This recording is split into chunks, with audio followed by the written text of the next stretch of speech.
जैसे कि प्रभु आशीष दे, इस घर का कल्याण दानो, जय मसीह की, जय मसीह की। ये माला तो पिछली बार सुनाई नहीं, फिर माला।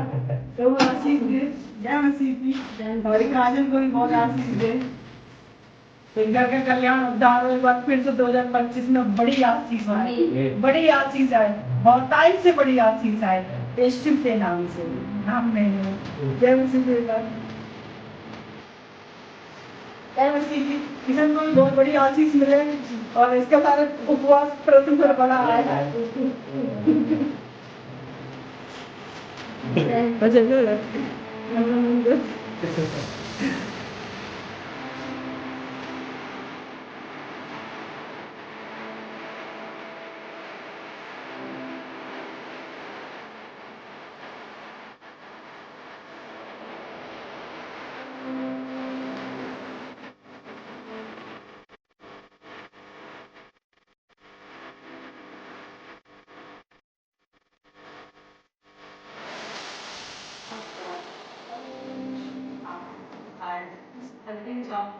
उस घर के लिए कल्याण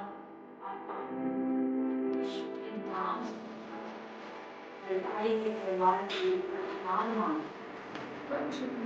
हार मांग आशीष मांग भेजा है खुद का जाओगे प्रभु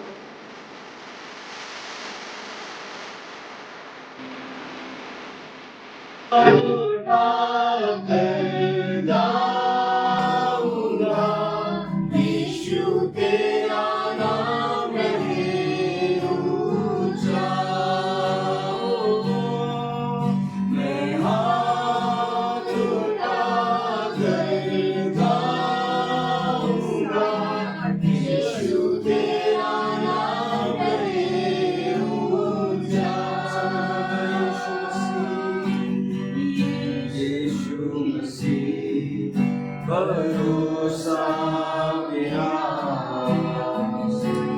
तू ही सहारा है मेरा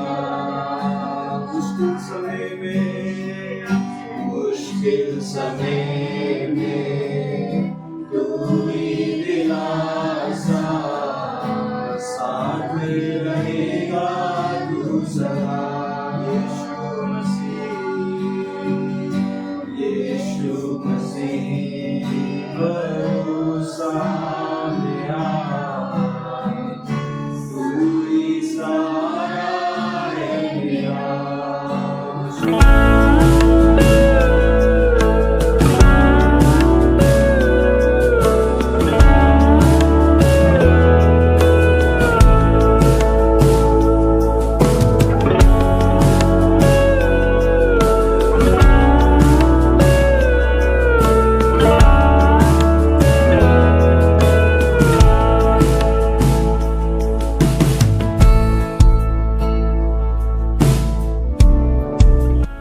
जितनी बड़ी बोझ से मैं दबा हुआ था, एक छोटा सा कारोबार करने वाला 9 लाख रुपए की मेरी कंपनी में नुकसान हुआ है और उससे परमेश्वर ने उबारा मेरे दिल अच्छा खासा मेरा काम चल रहा है इसमें। शायद अगर नहीं चलता तो मेरी पता नहीं क्या स्थिति होता, लेकिन तरीके से नुकसान किया होने के बाद भी मिल जाए कि मैंने सब कुछ अपने पैरों पर खड़ा हूँ मैं, इससे बड़ी और कुछ नहीं चाहिए जाएगी। मेरे लिए बहुत बड़ी ये चीज़ है, अच्छा काम चल रहा है, जिसकी वजह से मेरा इतना बड़ा नुकसान होने के बाद ही मुझे कोई पता नहीं चल पा रहा है।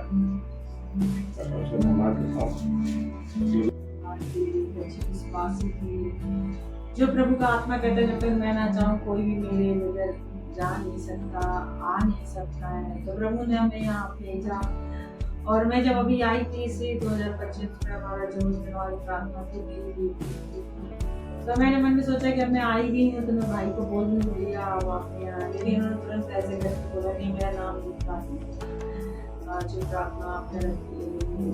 तो मुझे ये अच्छा लगा कि प्रभु की भूख है, ऐसा नहीं कि ठीक है जैसा आप करोगे, उन्होंने बोला नहीं कि आप प्रार्थना करो, अलग से भी आना है। तो बाइबल कहती है जो तेरा नाम लिख दिया है किसी रीति से भी नहीं काटा जाएगा।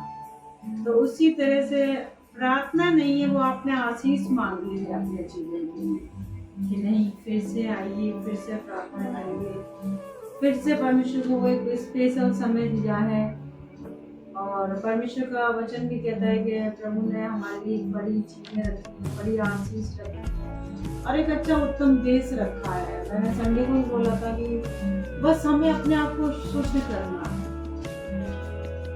हमें चेंज करना है। कोई बड़ी चीज नहीं है कि सामने वाले को बहुत आशीष मिल रही है, मुझे नहीं मिल रही। आप वो आशीष ले सकते हैं। प्रभु ने सबको मन प्राप्त का अवसर, सबको उसने बोला है कि हर एक के लिए मेरे पास प्रतिफल है। उसने कहीं नहीं बोला है कि नहीं बस एक ही जन के लिए है, नहीं, हर एक के लिए उसके पास प्रतिफल, हर एक के लिए उसके पास आशीष है, हर एक के लिए वो कनान देश है, वो आशीषों का देश है। तो जब हम कल ही वचन पढ़ रहे थे, वचन आपके लिए मैं कल थोड़ा सा जो वचन पढ़ रही थी मुझे अच्छा लगा कि जब परमेश्वर अपने लोगों को निकाल के लाया इजरायलियों से, तो वो उस देश की बात कर रहा जिस देश में आशीषें थी, दूध और मधु की धाराएं थी, सब कुछ था। तो जब वो आगे चलते चलते तो उन्होंने बोला कि कुछ लोगों को भेजो उस देश में, उसका वो करके आओ, देख कर आओ कि उसमें क्या क्या है जो मैं तुमसे कह रहा हूँ। क्या सच में उसमें ऐसा है कि सच में वो फलवंत है, सच में उसके पास उस नगर में अच्छी चीजें हैं या बुरी चीजें हैं? तो जाओ वहां पे, आप जाओ, कुछ लोगों को लेकर जाओ। तो वही है कि जब परमेश्वर ने हमें चुना है और इतनी बड़ी गुलामी में से, जैसे हमने सुना है कितना शुगर लेवल और बहुत सारी चीजों से खुदावंद, आप ये चीजें आप कभी नहीं भूलोगे तो आपकी आशीष हमेशा आती रहेगी। बीच में कितना भी काम चल रहा या कोई प्रॉब्लम भी आ रही है, कभी हमेशा ये देखना कि प्रभु ने जब उस परेशानी से निकाला है तो इस परेशानी से भी वो निकालेगा। कभी भी जब आगे आए तो हमेशा पीछे जरूर देखना कि परमेश्वर आपको कहां से निकाल के लाया। इसी तरह से जब इजरायली लोगों को एक 400 साल की गुलामी में से निकाल के लाया, तो जब वो आगे जंगल में रहने लगे और चलने लगे तो थोड़ा थोड़ा प्रॉब्लम आई, खाने की, पानी की, जैसे आप सुनते रहते हो, वचन पढ़ते रहते हो, तो वो तुरंत घबरा जाते थे और तुरंत गुड़गुड़ाने लगते। तब भी परमेश्वर उनको पूरी तरह से आशीष देता था, उन्हें संभालता था, उन्हें समझाता था कि नहीं, आप इतना जल्दी घबराओ मत, क्योंकि मैं वो परमेश्वर हूँ जो बड़ी गुलामी में से, मिस्र देश से निकाल के लाया हूँ। तो वो तुम्हें आगे भी लेकर जाएगा, बस ऐसे देश में लेकर जाएगा जो मनोहर देश है, दूध मधु की धाराएं हैं, उसमें वो फलवंत भूमि है। तो आज परमेश्वर ने जैसे आपकी फैमिली को निकाल के लाया है, तो आज आपको वही देश दिखाना चाहता है। तो मैं सोच रही थी कि मैं क्या वचन दूं, लेकिन परमेश्वर ने बोला वो दो जो मैंने परमेश्वर के जो विश्वास करते हैं उनके लिए रखा है, जो उस पर विश्वास करते हैं वो देश उनके लिए रखा है। तो मेरे साथ वचन निकाले गिनती उसका 40 परिस्थितियों को बदले। जब हम देखेंगे कि एक स्त्री थी जो प्रभु के दास को रोज खाना खिलाती थी, रोज उसका ख्याल ये करती थी कि वो धूप में जा रही हैं तो हम उनको पानी पिलाएं। सुलेमानी स्त्री थी और उसके पास एक बच्चा नहीं था, उसके पास सब कुछ था, और उसने बोला कि तेरे दास, तू क्या चाहती है अपने दास से?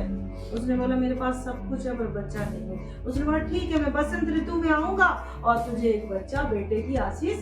लेकिन जब ऐसा समय आया कि वो चला गया और उसको बेटा आया, शैतान ने किसी भी द्वारा उस बच्चे को मार दिया, लेकिन उस स्त्री ने बुरा समाचार नहीं सुना, किसी को नहीं मैसेज दिया। उसने उस बच्चे को उठाया और एक अपनी लिया सवारी और उसको लेकर प्रभु के दास के पास। उसने बोला जिसको तूने आशीष दी थी अब वो नहीं है, उसको चलते चलना कर दे।